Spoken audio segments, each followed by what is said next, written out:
don't understand how much of a need there is. Like, until we became foster parents, we had no idea how many kids in Milwaukee were not sleeping at their parents' homes every night.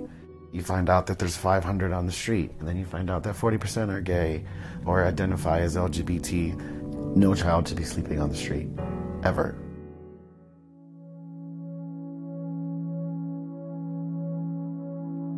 I'm Brad. And I'm Nick. And we're the co-founders of Courage MKE. Courage MKE is a nonprofit organization that Nick and I founded to provide LGBTQ plus youth the necessary resources for them to be successful here in Milwaukee. Happy Pride! Love you!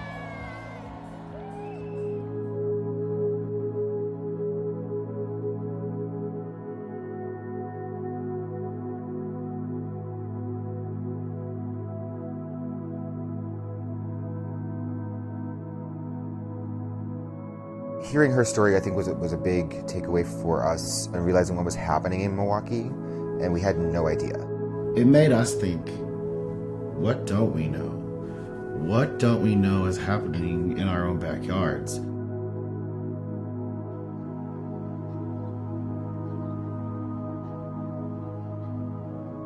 The common theme for why teens are on the street, especially, well, in our community, was because they came out at whatever age and their parents were not accepting and made them leave. There was no shelters in the state that openly accepts and embraces LGBT youth for who they are. They're couch surfing. They're staying at their friend's house as long as their friend's parents can do it. And talking with the fire department, the firefighters do find children sleeping behind dumpsters or in alleys. They need a place to call home.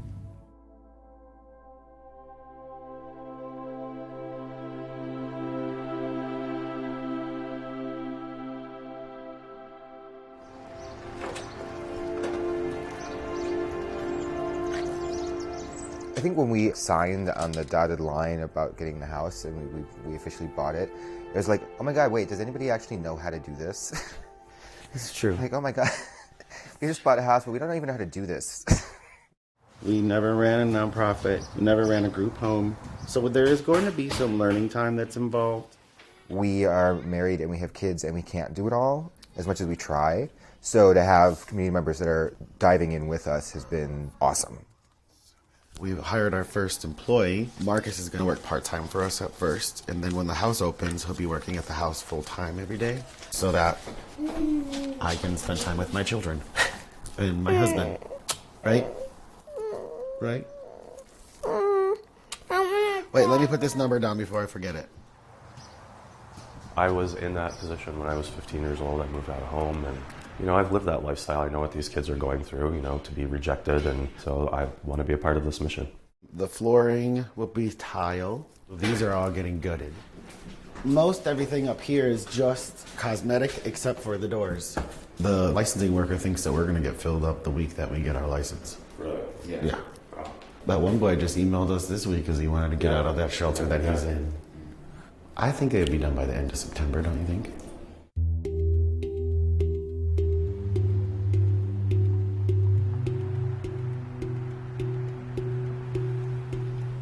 The past 3 months have been somewhat boring in a sense because we just have literally waiting for letters and waiting for the state to kind of get behind us and to really start moving forward. We were hoping to be a little bit further on our renovations of the house, but in August, the contractor that we had told us he couldn't do it anymore. The walls were going to come down, the cabinets were going to come down, and this would all be open, and we would be so much closer to being done right now. I was really disappointed. Even with the best intentions and the most determination, sometimes unforeseen things come into play. And that's kind of exactly what happened with this house. It's been a struggle, but I think that it's giving us more time to really fine-tune what's going to happen when the house does open.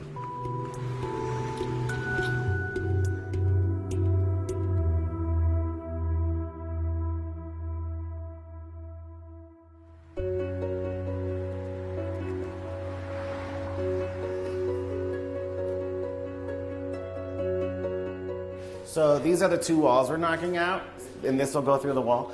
Oh my God, everyone cannot watch me do this.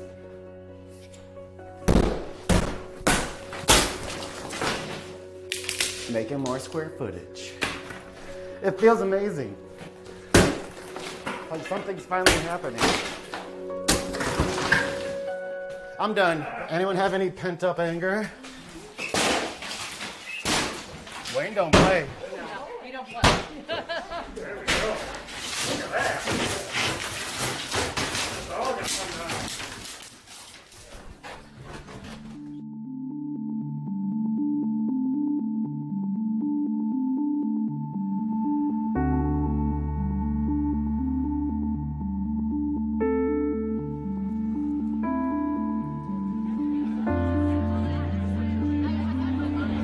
How's it going? Good, thank you. Good. Mwah. This is my favorite day of the year, just because you see how much heart is out in the world.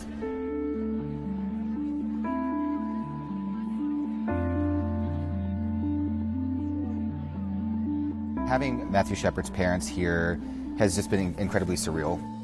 I have been looking up to them since they started the Matthew Shepard Foundation and really started, paving the way for the rest of us with the legislations that they've helped pass.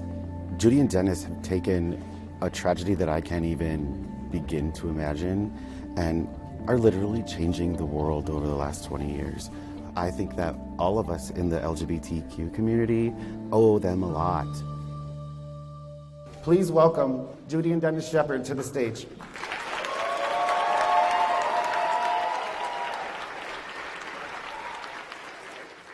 We know the statistics. We know the numbers of the homeless youth and how high the percentage is of LGBTQ youth who no longer feel safe in their home environment.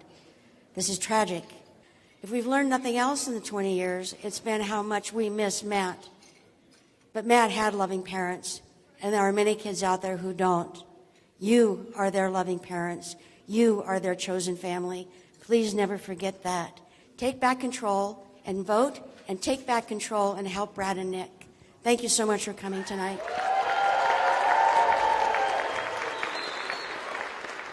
We have to raise at least $70,000 today.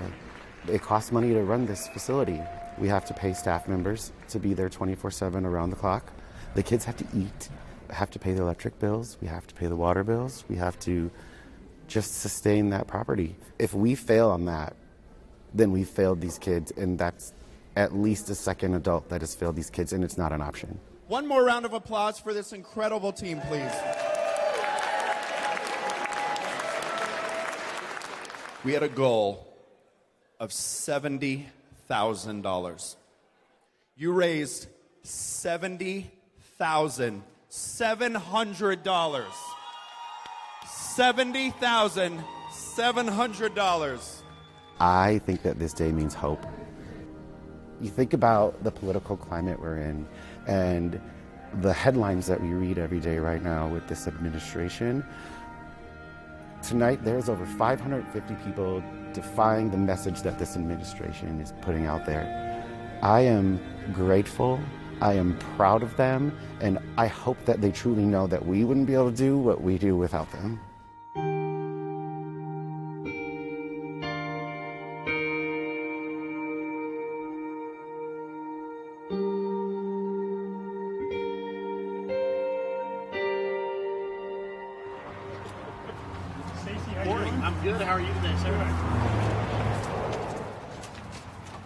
So today we have about 20 managers from across the state. It's really early in the morning and they're moving at rates that are not describable to me. Let me get out of your way. They don't mess around, huh? Floors, painting, light fixtures, new ceiling. This house is gonna look completely different than it did this morning in 8 hours from now.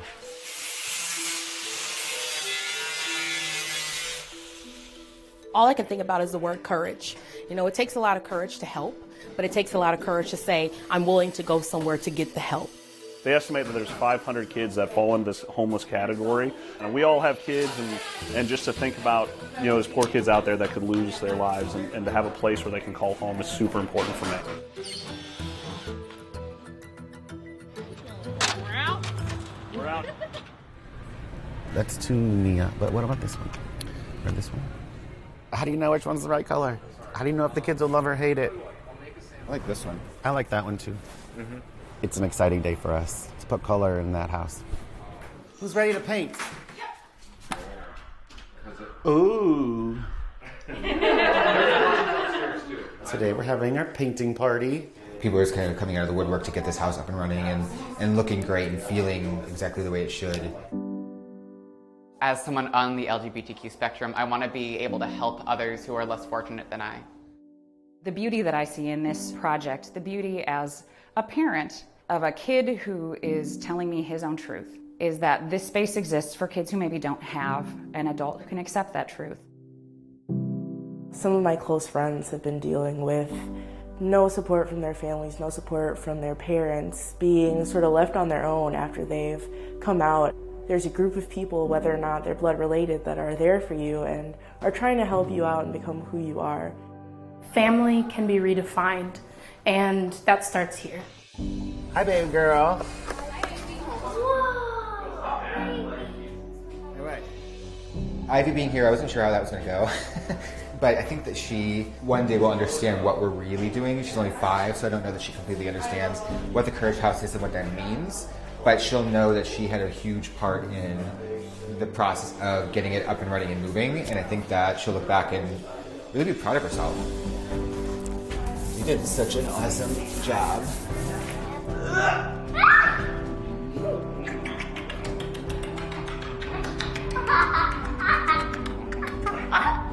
Thank you for helping.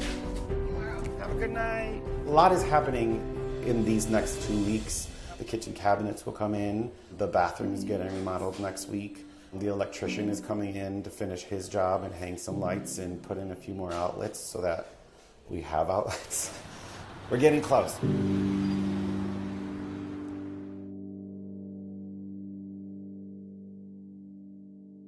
Unfortunately, it seems that some things that we thought were going to be completed on the timeline that we had originally created are sadly not completed.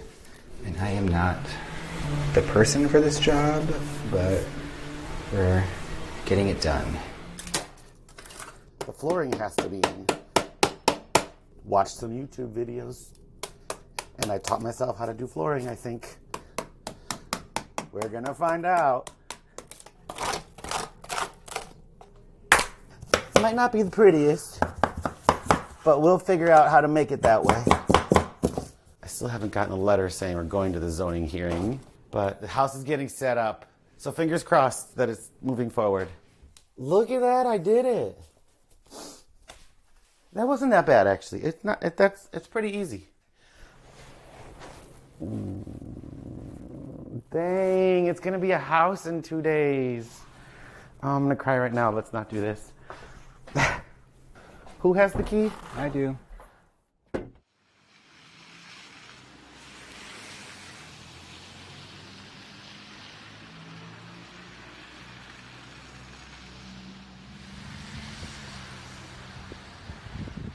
We can move those chairs over for sure. As many boxes as can get over there, that'll be totally fine. We have our movers here. Right now what needs to happen is we have a lot of boxes of product that need to come in. All the things that are going to make a home a home. Everybody watch your step. So we're doing a real quick organizing, and Milwaukee, just got a little snowstorm last night. So we're navigating the snow too. But we're pros at this. We got this. They're bringing in chairs and assembling TV stands and shelves. We have some people who are hanging curtain rods and curtains. We know that kids who identify as LGBTQ are more likely to be in foster care. They're overrepresented in foster care, and they're more likely to have more homes or more placements throughout their time in foster care. And so we want this to be a safe space where they're not having to worry about some of those other reasons for displacement. They're not getting displaced so easily. Having that space where they can really feel rooted, feel comfortable, and to grow from there. I think when Brad and Nick get here tomorrow, they're going to be blown away. The transformation from the beginning to now is unbelievable. I think that's it.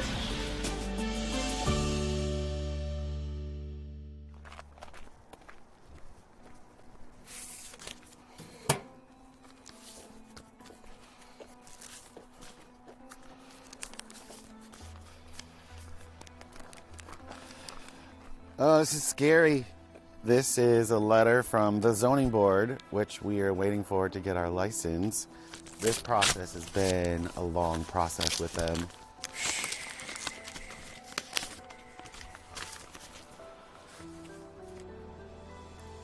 Oh my God. Once that certificate for our license come in, we can absolutely have children in the house.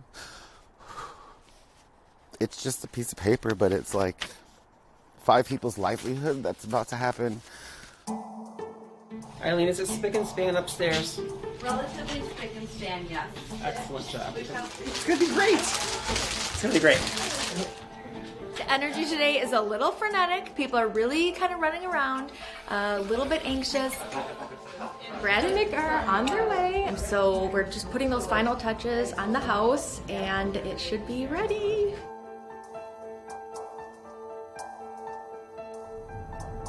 You know, if you think about how many volunteers have worked on this house, it's over 100 people. It's just a lot of love to pour in. These curtains. It's so cute. Oh my God. Welcome home. Oh.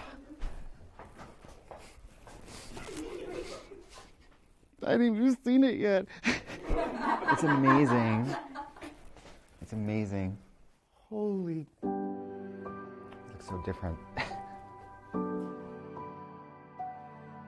This is what this house is about. Oh. There's furniture. Thank you guys, all of you.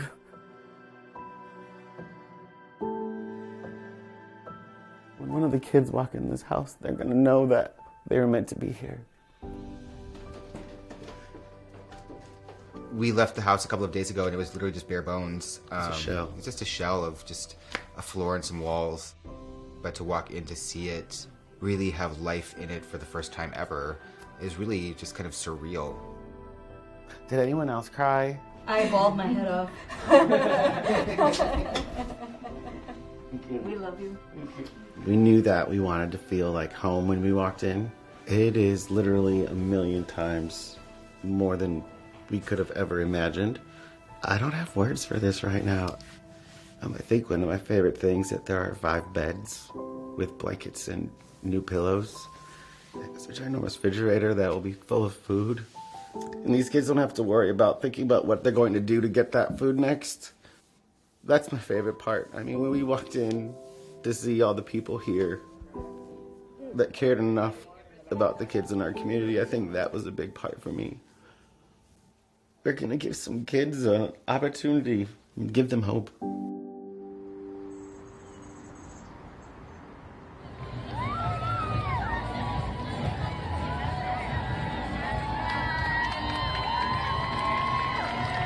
Happy Pride! 3 years ago, we had an idea. We started the engine, and you have all fueled it endlessly. There's not even words to say thank you enough. This check is now the seed for Courage House 2.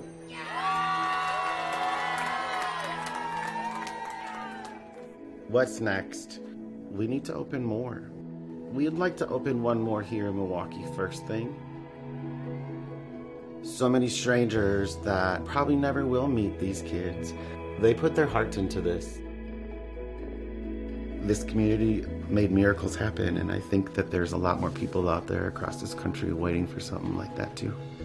And if the hugs keep coming from every community like it did in this one, who knows where the possibilities would take us.